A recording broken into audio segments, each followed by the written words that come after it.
કચ્છના મુન્દ્રા ખાતે 80મા સ્વાતંત્ર્ય પર્વની ભવ્ય જિલ્લા કક્ષાની ઉજવણી મંત્રી કાંતિલાલ લંબૃતિયાના હસ્તે ધ્વજવંદન તાલુકા વિકાસ માટે ₹25 લાખનો ચેક અર્પણ કરાયો। મુન્દ્રા ખાતે 80મા સ્વાતંત્ર્ય પર્વની જિલ્લા કક્ષાની ઉત્સાહપૂર્વક ઉજવણી કરવામાં આવી હતી। આ રાષ્ટ્રીય પર્વ નિમિત્તે રાજ્યના શ્રમ કૌશલ્ય વિકાસ અને રોજગાર વિભાગના રાજ્યકક્ષાના મંત્રી કાંતિલાલ લંબૃતિયાએ તિરંગો લહેરાવી સલામી આપી હતી અને પરેડનું નિરીક્ષણ કર્યું હતું। આ તકે તેમણે જણાવ્યું હતું કે વડાપ્રધાન નરેન્દ્ર મોદીના હૃદયમાં કચ્છ વિશેષ સ્થાન ધરાવે છે, ત્યારે કચ્છમાં ઉદ્યોગ, ખેતી અને પશુપાલન સહિતના તમામ ક્ષેત્રોના વિકાસ માટે સરકારની ટીમ સતત કાર્યરત રહેશે। આ રાષ્ટ્રીય મહોત્સવ દરમિયાન શિસ્તબદ્ધ પરેડ, દેશભક્તિપૂર્ણ સાંસ્કૃતિક કાર્યક્રમો, વૃક્ષારોપણ તેમજ ઉત્કૃષ્ટ કામગીરી કરનારાઓનું સન્માન પણ પત્ર આપી બહુમાન કરવામાં આવ્યું હતું। રાજ્ય સરકાર દ્વારા મુન્દ્રા તાલુકાના વિકાસ કાર્યોને વેગ આપવા માટે ₹25 લાખનો પ્રોત્સાહક સહાયનો ચેક પણ અર્પણ કરાયો હતો। આ પ્રસંગે કચ્છના સાંસદ વિનોદભાઈ ચાવડા, માંડવી મુન્દ્રાના ધારાસભ્ય અનિરુદ્ધ દવે સહિત જિલ્લાના ઉચ્ચ અધિકારીઓ, પદાધિકારીઓ, અગ્રણીઓ અને મોટી સંખ્યામાં નગરજનો ઉપસ્થિત રહ્યા હતા। અહેવાલ Imran Awadiya, daily crime news, Mundra. સમગ્ર કચ્છ જિલ્લામાં 15મી ઓગસ્ટનું આજે મુન્દ્રા ખાતે સમાજના તમામ આગેવાનો, અમારા કાર્યકર્તા, અમારા ચૂંટાયેલા પ્રતિનિધિ, અધિકારીગણ ભવ્ય કાર્યક્રમમાં આ દેશના વડાપ્રધાન મોદી નરેન્દ્રભાઈનું સપનું કચ્છ દેશને દુનિયામાં નામ રોશન કરે એના માટેની ઘણી બધી વાતો કરી, પણ આવતા દિવસોમાં કચ્છને શું જરૂરિયાત છે, કચ્છ એક એવું છે કે દેશને દુનિયામાં આગળ વધવા માટે સમગ્ર અમારી ચૂંટાયેલી પાંખ અને અધિકારી સાથે મળી અને આ રાજ્યના મુખ્યમંત્રી ભાઈ નરેન્દ્રભાઈની આગેવાની અને દેશના વડાપ્રધાન નરેન્દ્રભાઈની આગેવાની કચ્છમાં જે જરૂરિયાત છે, જે વિષય છે, ઉદ્યોગ છે, ખેતીની લગતા, દૂધના લગતા જે પણ જરૂરિયાત છે, વિકાસના કામ ડેવલપમેન્ટના ખૂબ આગળ આવશે અને આગળ વધશે। સરકાર ખૂબ કટિબદ્ધ છે કે કચ્છ માટે દેશના વડાપ્રધાન મોદી નરેન્દ્રભાઈનો દિલમાં કચ્છ વસેલું છે એટલે ખૂબ અમારી આ ટીમ આગળ વધારશે। સ્વતંત્ર પર્વના નિમિત્તે આપ સૌ મારફતે દર્શક મિત્રોને ખૂબ ખૂબ શુભકામનાઓ।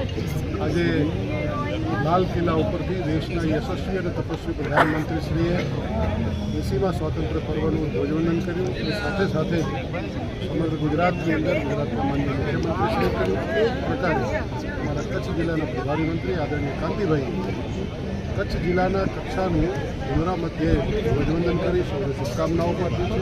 આપણા માટે ખૂબ શુભકામનાઓ પાઠવું છું।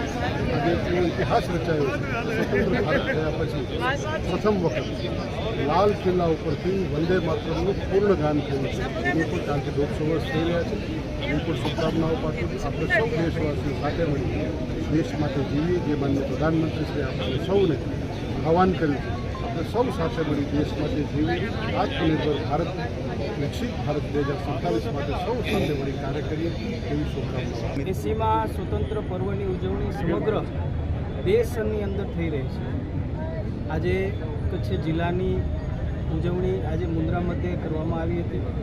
કચ્છના પ્રભારી મંત્રી શ્રી શ્રી કાંતિભાઈ લંબૃતિયા, સ્થાનિક ધારાસભ્ય શ્રી વિનોદભાઈ દવે, અન્ય સૌ ધારાસભ્યશ્રીઓ, અધિકારીશ્રીઓ અને મોટી સંખ્યામાં વિદ્યાર્થીઓ અને પ્રજાજનો જોડાણા હતા। આપણા દેશના વડાપ્રધાન શ્રી નરેન્દ્ર મોદી સાહેબ, જેમણે લાલ કિલ્લાની પ્રાચીરથી આજે સવારે અભિનંદન કરી, દેશને આજે સંબોધન પણ કર્યું અને સંદેશો પણ આપ્યો અને જે પ્રકારે રાજ્ય સરકાર અને કેન્દ્ર સરકારના માધ્યમથી કચ્છની અંદર અનેક વિકાસના કાર્ય આવી રહ્યા છે, કચ્છ આગળ વધી રહ્યું છે। આપણે આપણા દેશના પ્રધાનશ્રી અને મંત્રીશ્રી આદરણીય ચંદ્રભાઈ સાહેબનો હૃદયથી આભાર પણ માનીએ છીએ કે કચ્છને આજે આટલા વર્ષોમાં અનેક વિકાસના કાર્યથી આગળ વધાર્યું છે। આપણા દેશના વડાપ્રધાન શ્રી નરેન્દ્ર મોદી સાહેબ, જેમણે હર ઘર તિરંગા એક અભિયાનના માધ્યમથી દેશભક્તિનું વાતાવરણ સમગ્ર દેશની અંદર દરેક આપણે બધા આ દેશભક્તિના વાતાવરણમાં રંગાઈએ જે છેલ્લા 1 અઠવાડિયાથી આપણે દેશની અંદર જોઈ રહ્યા છીએ, ત્યારે આવા પાવન પ્રસંગે હું ફરી એકવાર સૌને હૃદયપૂર્વક શુભકામનાઓ। અમારી ચેનલને લાઇક, શેર અને સબસ્ક્રાઇબ કરો। ડેઇલી ક્રાઇમ ન્યૂઝ, સત્યની સાથે।